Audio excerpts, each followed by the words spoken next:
మరో mid day breaking చూస్తే సికింద్రాబాద్ లో రక్షణ శాఖ భూముల్లో చేపట్టిన అక్రమ నిర్మాణం కంటోన్మెంట్ అధికారులు నేలమట్టం చేశారు. ఎరుకుల బస్తీలో నిర్మాణంలో ఉన్న భవనాలను అధికారులు కూల్చేశారు. గతంలో అక్రమ భవన నిర్మాణానికి నోటీసులు ఇచ్చినా పట్టించుకోకపోవడంతో నిర్మాణాలు తొలగించారు.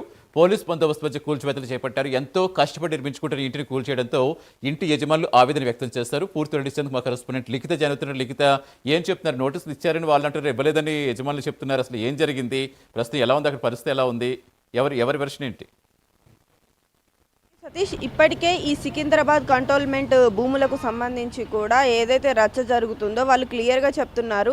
ఒకవేళ నిజంగానే మాకు గనక నోటీసులు ఇస్తే మొదట మేము ఎప్పుడైతే పనులు స్టార్ట్ చేసామో అప్పుడే వచ్చి అధికారులు ఆపాల్సి ఉండేది. కానీ ఎందుకు సగం పూర్తి అయిపోయిన తర్వాత మొత్తం ఇప్పుడు మేము చాలా వరకు పూర్తి చేసేసాం, ఆ ఇంట్లో నివసిస్తున్నాం, ఈ సమయంలో వచ్చి మా భవనాలు కూలగొట్టాల్సిన అవసరం ఏంటి? అదేదో ముందుగా ఇచ్చాము అంటున్నప్పుడు ముందుగా ఇక్కడికి సర్వే కోసం ఎట్లాగో అధికారులు రావాల్సి ఉంటుంది కదా, ఆ టైంలో ఏం చేశారు? అసలు జిహెచ్ఎంసీ అధికారులు కావచ్చు, ఇతర అధికారులు కావచ్చు, మాకు పర్మిషన్, ఇల్లు కట్టుకోవడానికి పర్మిషన్స్ ఇచ్చినప్పుడు ఏమయ్యారు ఈ అధికారులు అంటూ కూడా ప్రశ్నిస్తున్న పరిస్థితులు ఇక్కడ కనిపిస్తున్నాయి. అయితే ఇటు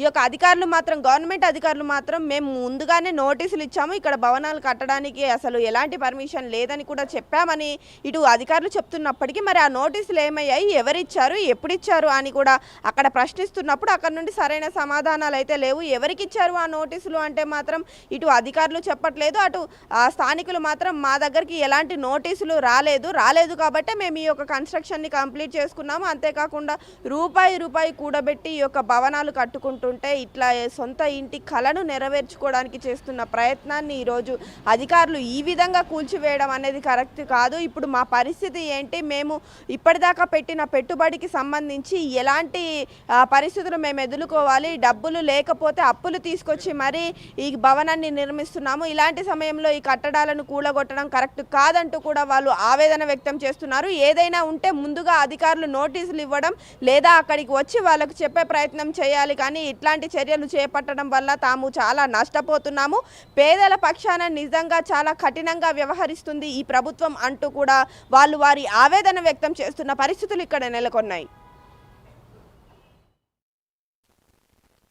థ్యాంక్ యూ లిఖిత.